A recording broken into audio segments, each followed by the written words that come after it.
ನಮಸ್ಕಾರ ಸ್ನೇಹಿತರೆ, ಇವತ್ತಿನ ವಿಡಿಯೋದಲ್ಲಿ ISRO Indian space research organisation ನಿಂದ ಬಿಡುಗಡೆಯಾದ ಹೊಸ ನೇಮಕಾತಿಯ ಬಗ್ಗೆ ಈ ಒಂದು ವಿಡಿಯೋದಲ್ಲಿ ಸಂಪೂರ್ಣ ಮಾಹಿತಿಯನ್ನು ತಿಳಿಸ್ಕೊಡ್ತೇನೆ. ಈ ನೇಮಕಾತಿಯಲ್ಲಿ SSLC, ITI, diploma, BSc, MSc ಇನ್ ಲೈಬ್ರರಿ ಸೈನ್ಸ್ ವಿಭಾಗದಲ್ಲಿ ಪಾಸಾಗಿರುವ ವಿದ್ಯಾರ್ಥಿಗಳಿಗೆ ಈ ಒಂದು ಅರ್ಜಿಯನ್ನು ಸಲ್ಲಿಸಲು ಅವಕಾಶವಿದೆ. ಸೊ ಯಾವ ಅಭ್ಯರ್ಥಿಗಳಿಗೆ ಇಸ್ರೋ ಒಂದು ಡಿಪಾರ್ಟ್ಮೆಂಟಲ್ಲಿ ವರ್ಕ್ ಮಾಡಬೇಕನ್ನುವ ಆಸಕ್ತಿ ಇದೆಯೋ ಅಂಥ ವಿದ್ಯಾರ್ಥಿಗಳು ಈ ಒಂದು ಅರ್ಜಿಯನ್ನು ಬೇಗನೆ ಸಲ್ಲಿಸಿ. ಸೊ ಈ ಒಂದು ವಿಡಿಯೋದಲ್ಲಿ ಎಲ್ಲ ಥರದ ಮಾಹಿತಿಯನ್ನು ನಾನು ಸಂಪೂರ್ಣವಾಗಿ ತಿಳಿಸ್ಕೊಡ್ತೇನೆ. ವಿಡಿಯೋ ಸ್ಕಿಪ್ ಮಾಡದೆ ಕೊನೆಯವರೆಗೂ ನೋಡಿ. ಈ ನೇಮಕಾತಿಯನ್ನು ISRO telemetry tracking and commando network Bengaluru ಈ ಒಂದು ಸೆಂಟ್ರಲಿಂದ ಈ ಒಂದು ಅಧಿಸೂಚನೆಯನ್ನು ಪ್ರಕಟಿಸಲಾಗಿದೆ. ಈ ನೋಟಿಫಿಕೇಷನ್ 27/6/2026 ರಿಲೀಸ್ ಮಾಡಿರುತ್ತಾರೆ.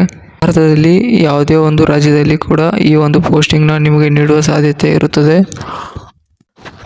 ಸ್ನೇಹಿತರೆ, ಈ ಒಂದು ನೇಮಕಾತಿಯಲ್ಲಿ ಹಲವಾರು ಹುದ್ದೆಗಳಿಗೆ ಈ ಒಂದು ನೇಮಕಾತಿಯನ್ನು ಮಾಡ್ತಿದ್ದಾರೆ. ಸೊ ಯಾವುದಂತ ನೋಡೋಣ ಬನ್ನಿ.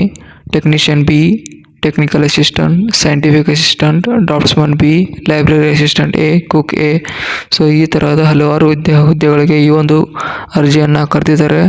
ಸೊ ಯಾರು ಈ ಒಂದಿಗೆ ಆಸಕ್ತಿ ಇರೋ ಈ ಒಂದು ಅರ್ಜಿಯನ್ನು ಬೇಗನೆ ಅರ್ಜಿ ಸಲ್ಲಿಸಿ. ಸೊ ಈ ಒಂದು ವಿಡಿಯೋದಲ್ಲಿ ಸಂಪೂರ್ಣವಾಗಿ ಈ ಒಂದು ಹುದ್ದೆಗಳ ಬಗ್ಗೆ ಮಾಹಿತಿಯನ್ನು ನಾನು ಹೇಳಿಕೊಡ್ತೇನೆ. ಸ್ನೇಹಿತರೆ, ಫಸ್ಟಿಗೆ ಟೆಕ್ನಿಷಿಯನ್ B ಪೋಸ್ಟ್. ಈ ಹುದ್ದೆಗಳಲ್ಲಿ ITI ಎಲೆಕ್ಟ್ರಾನಿಕ್ಸ್ ಮೆಕ್ಯಾನಿಕ್ ಮತ್ತು ITI ಕಾರ್ಪೆಂಟರ್ ಈ ಎರಡು ಪೋಸ್ಟ್ಗಳಿಗೆ ಅರ್ಜಿಯನ್ನು ಕರೆದಿದ್ದಾರೆ. ನಂಬರ್ ಆಫ್ ವೇಕೆನ್ಸೀಸ್ ನೋಡಿ. ITI ಎಲೆಕ್ಟ್ರಾನಿಕ್ಸ್ ಟೋಟಲ್ ಆಗಿ 8 ವೇಕೆನ್ಸೀಸ್ ಇದ್ದಾವೆ. ಒಂದು ಐಸ್ಟ್ರಾಕಲ್ಲಿ, ಇನ್ನೊಂದು MCF ಹಾಸನಲ್ಲಿ, ಒಂದು ಬೆಂಗಳೂರಲ್ಲಿ 5 ಬೆಂಗಳೂರು ಹುದ್ದೆಗಳಿವೆ, 3 ಹಾಸನಲ್ಲಿ ಹುದ್ದೆಗಳಿವೆ. UR, OBC ಮತ್ತು EWS ಈ ಒಂದು ರಿಸರ್ವ್ಡ್ ಕ್ಯಾಟಗರಿಗೆ UR ಅಭ್ಯರ್ಥಿಗಳಿಗೆ 2 ಪೋಸ್ಟ್ಗಳಿವೆ, OBC ಅಭ್ಯರ್ಥಿಗಳಿಗೆ 1 ಪೋಸ್ಟ್ ಖಾಲಿ ಇದೆ, EWS ಅಭ್ಯರ್ಥಿಗಳಿಗೆ 2 ಪೋಸ್ಟ್ಗಳು ಖಾಲಿ ಇವೆ. ಇನ್ನು MCF ಹಾಸನ್ ಈ ಒಂದು ಇಲಾಖೆಯಲ್ಲಿ UR ಅಭ್ಯರ್ಥಿಗೆ 1, SC STಗೆ 1, EWS 1. ಈ 3 ಕ್ಯಾಟಗರಿಗೆ ಒಂದೊಂದು ಹುದ್ದೆಗಳು ಖಾಲಿ ಇವೆ.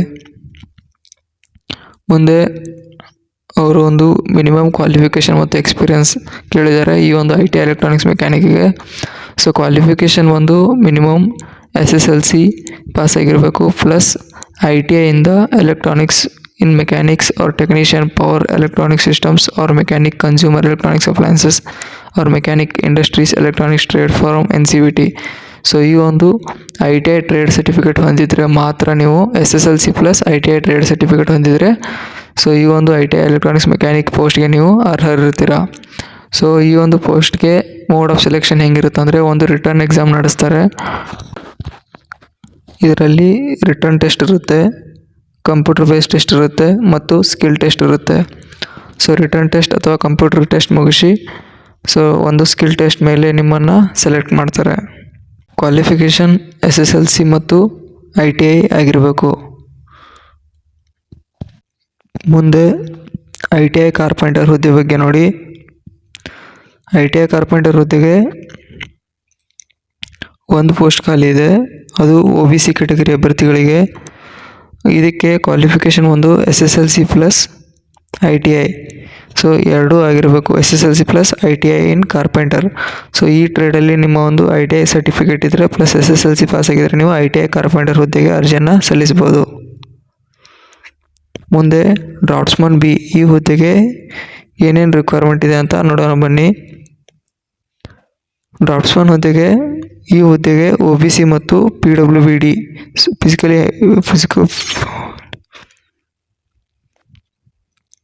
ಒಂದು ಡ್ರಾಫ್ಟ್ಸ್ಮನ್ ಹುದ್ದೆಗೆ 1 ಪೋಸ್ಟ್ ಖಾಲಿ ಇದೆ, OBC ಕ್ಯಾಟಗರಿಗೆ 1 ಮತ್ತು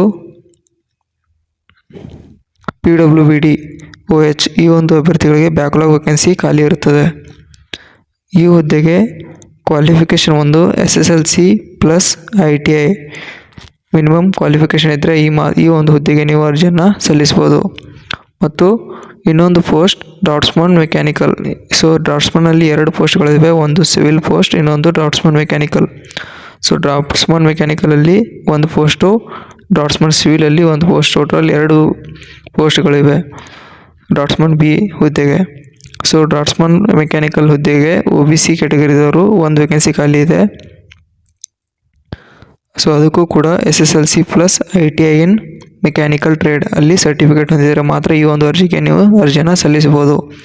ಇದು ಕೂಡ ನೀವು written test plus computer based test, written test or computer based test plus skill test ಇರುತ್ತೆ. ಸೊ ಒಂದು CBT ಟೆಸ್ಟ್ ನಡೆಸಿ ನಿಮಗೆ ಒಂದು ಸ್ಕಿಲ್ ಟೆಸ್ಟ್ ಮಾಡ್ತಾರೆ. ಸೊ ಈ ಎರಡು ಪೋಸ್ಟ್ ಟೆಸ್ಟ್ನ ನೀವು ಪಾಸ್ ಆದರೆ ಈ ಒಂದು ಡ್ರಾಟ್ಸ್ಮನ್ ಮೆಕ್ಯಾನಿಕಲ್ ಹುದ್ದೆಗೆ ಆಯ್ಕೆ ಆಗ್ತೀರಾ. Next technical assistant. ಸೊ ಈ ಟೆಕ್ನಿಕಲ್ ಅಸಿಸ್ಟೆಂಟಲ್ಲಿ ಎರಡು ಹುದ್ದೆಗಳು ಬರ್ತವೆ. ಒಂದು ಎಲೆಕ್ಟ್ರಾನಿಕ್ಸ್, ಇನ್ನೊಂದು ಮೆಕ್ಯಾನಿಕಲ್. ಎಲೆಕ್ಟ್ರಾನಿಕ್ಸ್ ಹುದ್ದೆಯಲ್ಲಿ ಟೋಟಲ್ ಆಗಿ 6 ಪೋಸ್ಟ್ಗಳು ಖಾಲಿ ಇವೆ. ಅದರಲ್ಲಿ OBC ಕ್ಯಾಟಗರಿಯವರಿಗೆ ಒಂದು, OBC ಕ್ಯಾಟಗರಿಗೆ ಒಂದು, ST ಕ್ಯಾಟಗರಿಯವರಿಗೆ ಒಂದು, SC ಕ್ಯಾಟಗರಿಯವರಿಗೆ ಒಂದು, UR ಕ್ಯಾಟಗರಿಯವರಿಗೆ ಒಂದು, EWS ಕ್ಯಾಟಗರಿಯವರಿಗೆ ಒಂದು ಮತ್ತು UR ಕ್ಯಾಟಗರಿಯವರಿಗೆ ಇಸ್ಟ್ರಾಕ್ ಇನ್ ತಿರುವನಂತಪುರಂ ಈ ಒಂದು ಇಲಾಖೆಯಲ್ಲಿ ಟೋಟಲ್ ಆಗಿ 6 ಹುದ್ದೆಗಳು ಎಲೆಕ್ಟ್ರಾನಿಕ್ಸ್ ಡಿಪಾರ್ಟ್ಮೆಂಟಲ್ಲಿ ಖಾಲಿ ಇದ್ದಾವೆ. ಸೊ ಎಲೆಕ್ಟ್ರಾನಿಕ್ಸ್ಗೆ ಯಾವುದೇ ಒಂದು ಸರ್ಟಿಫಿಕೇಟ್, ಅನುಭವ ಸರ್ಟಿಫಿಕೇಟ್ ಬೇಕಾಗಿರುವುದಿಲ್ಲ. Only first class in diploma pass ಆಗಿದ್ದರೆ ಸಾಕು. ಸೊ ಈ ಹುದ್ದೆಗೆ ನೀವು ಎಲೆಕ್ಟ್ರಾನಿಕ್ಸ್ ಡಿಪಾರ್ಟ್ಮೆಂಟಿಗೆ ಆಯ್ಕೆ ಆಗ್ಬೋದು, ಅರ್ಜಿಯನ್ನು ಸಲ್ಲಿಸ್ಬೋದು. ಇದಕ್ಕೆ ಆಯ್ಕೆ ಆಗಲು ಒಂದು ಕಂಪ್ಯೂಟರ್ ಬೇಸ್ಡ್ ಟೆಸ್ಟ್ ನಡೆಸ್ತಾರೆ ಪ್ಲಸ್ ಒಂದು ಸ್ಕಿಲ್ ಟೆಸ್ಟ್ ಇರುತ್ತೆ. ಸೊ 2 ಟೆಸ್ಟ್ಗಳನ್ನು ನೀವು ಪಾಸ್ ಆದರೆ ಈ ಒಂದು ಹುದ್ದೆಗೆ ನೀವು ಆಯ್ಕೆ ಆಗ್ತೀರಾ. ನೆಕ್ಸ್ಟು ಮೆಕ್ಯಾನಿಕಲ್ ಅಸಿಸ್ಟೆಂಟ್ ಟೆಕ್ನಿಕಲ್ ಇನ್ ಮೆಕ್ಯಾನಿಕಲ್ ಒಂದು ಪೋಸ್ಟ್ ಖಾಲಿ ಇದ್ದಾವೆ. ಸೊ ಅದು ಕೂಡ OBC ಕ್ಯಾಟಗರಿಯವ್ರಿಗೆ ಮಾತ್ರ. ಸೊ ಇದಕ್ಕೂ ಕೂಡ ನೀವು first class diploma in mechanical ಇಂಜಿನಿಯರಿಂಗಲ್ಲಿ ನೀವು ಪಾಸ್ ಆಗಿದ್ದರೆ ಈ ಒಂದು ಹುದ್ದೆಗೆ ನೀವು ಅಪ್ಲೈ ಮಾಡ್ಬೋದು. ಮುಂದೆ ಕಂಪ್ಯೂಟರ್ ಸೈನ್ಸ್. ಕಂಪ್ಯೂಟರ್ ಸೈನ್ಸ್ ಹುದ್ದೆಗೆ 4 ಹುದ್ದೆಗಳು ಖಾಲಿ ಇದ್ದಾವೆ. 2 OBC ಅಭ್ಯರ್ಥಿಗಳಿಗೆ, ಒಂದು EWS ಅಭ್ಯರ್ಥಿಗೆ, ಒಂದು UR ಅಭ್ಯರ್ಥಿಗೆ. ಸೊ ಟೋಟಲ್ ಆಗಿ 4 ಹುದ್ದೆಗಳ ಅರ್ಜಿಯನ್ನು ಕರೆದಿದ್ದಾರೆ. ಇದಕ್ಕೆ qualification first class in BSc with computer science.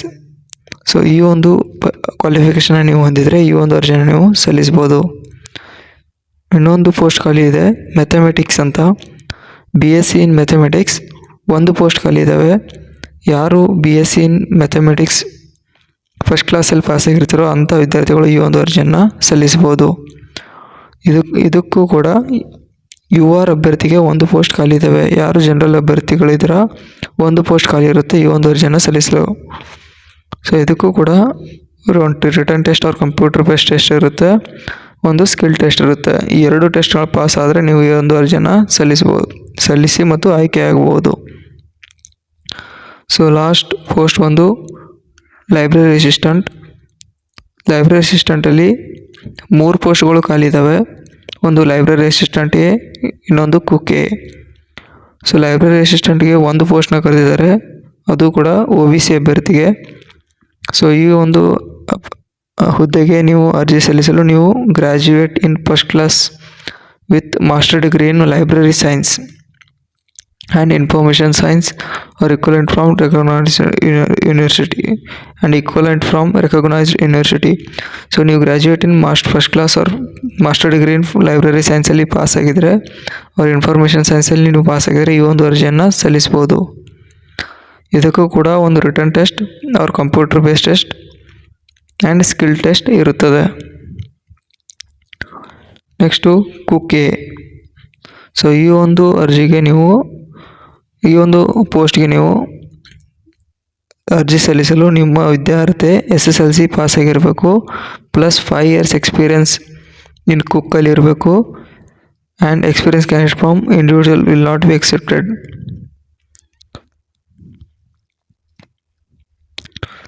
Kukke ಹುದ್ದೆಗೆ 2 ಪೋಸ್ಟ್ಗಳು ಖಾಲಿ ಇದ್ದಾವೆ. ಒಂದು UR ಅಭ್ಯರ್ಥಿಗಳಿಗೆ, ಇನ್ನೊಂದು PWBD ಅಭ್ಯರ್ಥಿಗಳಿಗೆ. ಇಲ್ಲಿ ಟೋಟಲಾಗಿ 2 ಪೋಸ್ಟ್ಗಳು ಖಾಲಿ ಇರ್ತವೆ. ಸೊ ಇದಕ್ಕೆ SSLC ಪಾಸ್ ಆಗಿರಬೇಕು ಪ್ಲಸ್ 5 ಇಯರ್ಸ್ ಎಕ್ಸ್ಪೀರಿಯನ್ಸ್ ಹೊಂದಿರಬೇಕು. ಸೊ ಅಂಥ ಅಭ್ಯರ್ಥಿಗಳು ಈ ಒಂದು ಅರ್ಜಿಯನ್ನು ನೀವು ಸಲ್ಲಿಸ್ಬೋದು. ಇದಕ್ಕೆ ಕೂಡ ರಿಟರ್ನ್ ಟೆಸ್ಟ್ ಇರುತ್ತೆ, ಅವ್ರ ಕಂಪ್ಯೂಟರ್ ಬೇಸ್ಡ್ ಟೆಸ್ಟ್ ಇರುತ್ತೆ, ಪ್ಲಸ್ ಟೆಕ್ನಿಕಲ್ ಟೆಸ್ಟ್ನ ಕಂಡಕ್ಟ್ ಮಾಡ್ತಾರೆ. ನೋಡಿದ್ರಲ್ಲ, ಈ ಒಂದು 6 ಪೋಸ್ಟ್ಗಳ ಬಗ್ಗೆ ಸಂಪೂರ್ಣ ಮಾಹಿತಿಯನ್ನು ಕೊಟ್ಟಿದ್ದೇನೆ. ಕ್ವಾಲಿಫಿಕೇಷನ್ ಏನಾಗಿರಬೇಕು ಮತ್ತು ಯಾವ್ಯಾವ ಹುದ್ದೆಗೆ ಎಷ್ಟೆಷ್ಟು ಪೋಸ್ಟ್ಗಳು ಖಾಲಿ ಇದ್ದಾವೆ ಮತ್ತು ಯಾವ್ಯಾವ ಕೆಟಗರಿಗಳಿಗೆ ಎಷ್ಟು ಪೋಸ್ಟ್ಗಳು ಖಾಲಿ ಇದ್ದಾವೆ ಅಂತ ಸಂಪೂರ್ಣವಾಗಿ ಮಾಹಿತಿಯನ್ನು ಕೊಟ್ಟಿದ್ದೇನೆ. ಸೊ ಇದಕ್ಕೆ ಸ್ಯಾಲ್ರಿ ವೇತನ ನೋಡೋಣ ಬನ್ನಿ. ಟೆಕ್ನಿಷಿಯನ್ ಬಿ ಮತ್ತು ಡ್ರಾಫ್ಟ್ಸ್ಮನ್ ಬಿ ಹುದ್ದೆಗೆ ಲೆವೆಲ್ 3 ಪೇ ಸ್ಕೇಲ್ನ ಕೊಡಲಾಗುತ್ತದೆ. ಸೊ ಅವರಿಗೆ 21,700 ರೂಪಾಯಿ ಸ್ಯಾಲ್ರಿ ವೇತನ ಕೊಡ್ತಾರೆ. Technical assistant, scientific assistant, library assistant A, so ಈ 3 ಹುದ್ದೆಗಳಿಗೆ ಲೆವೆಲ್ 7 ಸ್ಯಾಲ್ರಿ ವೇತನವನ್ನು ಕೊಡ್ತಾರೆ. ಸೊ ಅವರಿಗೆ 44,900 ರೂಪಾಯಿ ಸ್ಯಾಲ್ರಿ ವೇತನವನ್ನು ಕೊಡ್ತಾರೆ. ಕುಕ್ಕೆ ಈ ಒಂದು ಹುದ್ದೆಗೆ ಲೆವೆಲ್ 2 ಪೇ ಸ್ಕೇಲ್ನ ಕೊಡಲಾಗುತ್ತದೆ. ಸೊ ಅವರಿಗೆ 19,900 ರೂಪಾಯಿ ಸಂಬಳ ವೇತನವನ್ನು ಕೊಡ್ತಾರೆ. ಸೊ ಈ ಒಂದು ಅರ್ಜಿಯನ್ನು ಸಲ್ಲಿಸಲು ಅಭ್ಯರ್ಥಿಗೆ 18ರಿಂದ 35 ವರ್ಷದ ಒಳಗಿನವರು ಈ ಒಂದು ಅರ್ಜಿಯನ್ನು ಸಲ್ಲಿಸಬಹುದು. ಸೊ ಈ ಒಂದು ಅರ್ಜಿಯು ಸಲ್ಲಿಸಲು ಕೊನೆಯ ದಿನಾಂಕ 20/7/2026. ಈ ಡೇಟ್ ಒಳಗಡೆ ನೀವು ಈ ಒಂದು ಅರ್ಜಿಯನ್ನು ಸಲ್ಲಿಸಬೇಕಾಗುತ್ತದೆ. ಈ ಒಂದು ಅರ್ಜಿ ಸಲ್ಲಿಸಲು ನೀವು www.isro.in ಈ ಒಂದು ವೆಬ್ಸೈಟ್ಗೆ ಹೋಗಿ ನೀವು ಅರ್ಜಿಯನ್ನು ಸಲ್ಲಿಸಬೇಕಾಗುತ್ತದೆ. ನಾನು ಅಪ್ಲೈ ಲಿಂಕ್ ಮತ್ತು ಈ ಒಂದು ನೋಟಿಫಿಕೇಷನ್ ಲಿಂಕ್ನ ನನ್ನ ಡಿಸ್ಕ್ರಿಪ್ಷನ್ ಬಾಕ್ಸಲ್ಲಿ ಕೊಟ್ಟಿರ್ತೇನೆ. ಸೊ ನೀವು ಅಲ್ಲಿ ಹೋಗಿ ನೋಡಿಕೊಳ್ಬೋದು. ಸೊ ಈ ಒಂದು ಅರ್ಜಿಯನ್ನು ಸಲ್ಲಿಸಲು ನಿಮಗೆ 250 ರೂಪಾಯಿ ಚಾರ್ಜ್ ಮಾಡ್ತಾರೆ. ಪ್ಲಸ್ ಅದು ನಿಮಗೆ ರಿಫಂಡೇಬಲ್ ಚಾರ್ಜ್ ಇರುವುದಿಲ್ಲ. ಸೊ ನಿಮಗೆ ಸ್ಟಾರ್ಟಿಂಗ್ ಇನಿಷಿಯಲಿ ನೀವು 750 ರೂಪಾಯಿ ಪೇ ಮಾಡಬೇಕಾಗುತ್ತೆ. ಅದರಲ್ಲಿ 250 ರೂಪಾಯಿ ಅವ್ರು ತೊಗೊಂಡು 500 ರೂಪಾಯಿ ನಿಮಗೆ ರಿಟರ್ನ್ ಮಾಡ್ತಾರೆ. ಸೊ ನೀವು ಸ್ಟಾರ್ಟಿಂಗ್ ಇನಿಷಿಯಲಿ 750 ರೂಪೀಸ್ ಪೇ ಮಾಡಬೇಕಾಗುತ್ತೆ ಅಪ್ಲಿಕೇಶನ್ ಫೀ.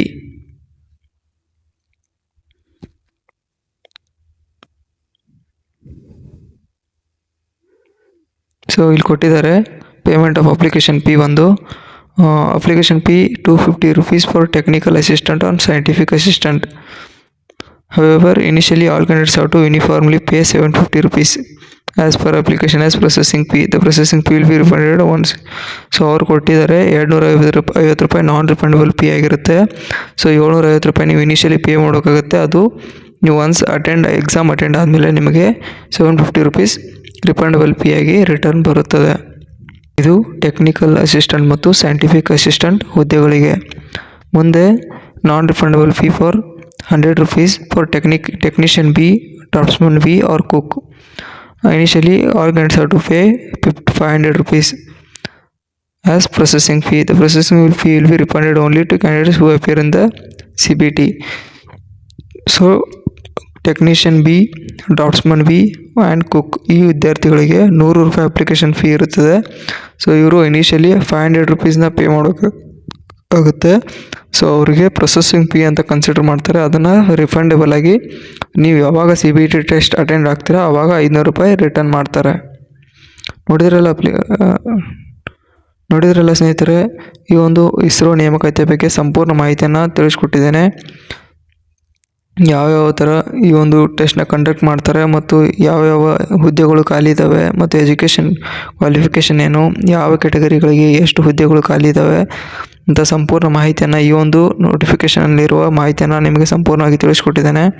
ಸೊ ಇನ್ನೂ ಏನಾದರೂ ನಿಮಗೆ ಕನ್ಫ್ಯೂಸಸ್ ಇದ್ದರೆ ಕಮೆಂಟ್ ಬಾಕ್ಸಲ್ಲಿ ಕಮೆಂಟ್ ಮಾಡಿ, ಅಥವಾ ಈ ಒಂದು ನೋಟಿಫಿಕೇಷನ್ ಲಿಂಕ್ನ ನಾನು ಒಂದು ಡಿಸ್ಕ್ರಿಪ್ಷನ್ ಬಾಕ್ಸಲ್ಲಿ ಕೊಟ್ಟಿರ್ತೇನೆ, ಅಲ್ಲಿ ಹೋಗಿ ಡೌನ್ಲೋಡ್ ಮಾಡಿಕೊಂಡು ನೀವು ಸಂಪೂರ್ಣವಾಗಿ ಮಾಹಿತಿಯನ್ನು ತಿಳಿದುಕೊಳ್ಳಿ.